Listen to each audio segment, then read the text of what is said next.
Bonjour et bienvenue sur les tutos de WC Report. Dans cette vidéo, nous allons voir quels sont les prérequis indispensables à la création d'un suivi. En effet, même si WC Report se veut être une solution le plus ouverte possible, il existe des situations spécifiques où des freins ne permettront pas la mise en place du suivi. Du côté de l'accompagnant, tout d'abord, le principal frein est celui du matériel utilisé.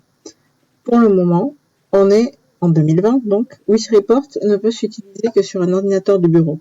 L'application n'est pas responsive et les formats tablettes ou mobiles ne sont pas encore pris en charge. Mais il est fort probable que l'on évolue vers cela. Vous serez donc embêté si dans votre pratique vous utilisez exclusivement une tablette ou un smartphone. Mais vous pouvez utiliser WC Report depuis n'importe quel ordinateur du bureau à partir du moment où il est connecté à Internet.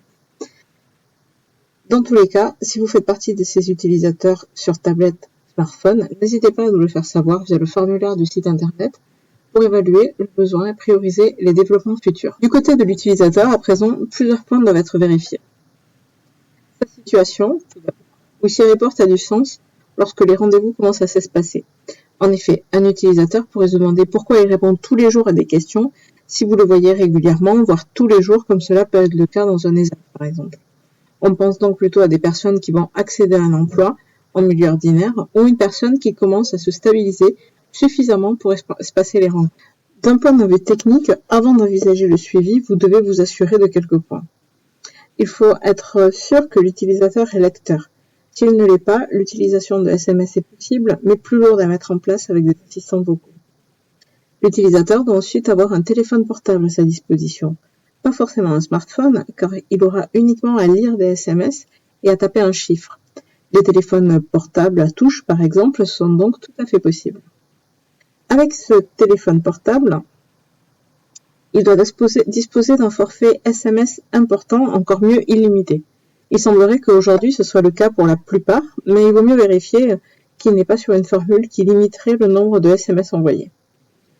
Dans l'hypothèse où l'utilisateur n'aurait pas de téléphone, n'utilise pas habituellement les SMS ou qu'il n'a pas de forfait SMS approprié, vous pouvez creuser la piste de l'échange par mail.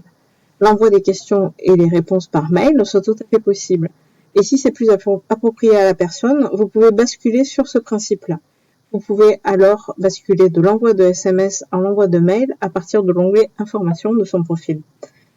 Une fois que vous avez pu vérifier ces quelques points, vous pouvez commencer le parcours de création du profil et le lancement du suivi.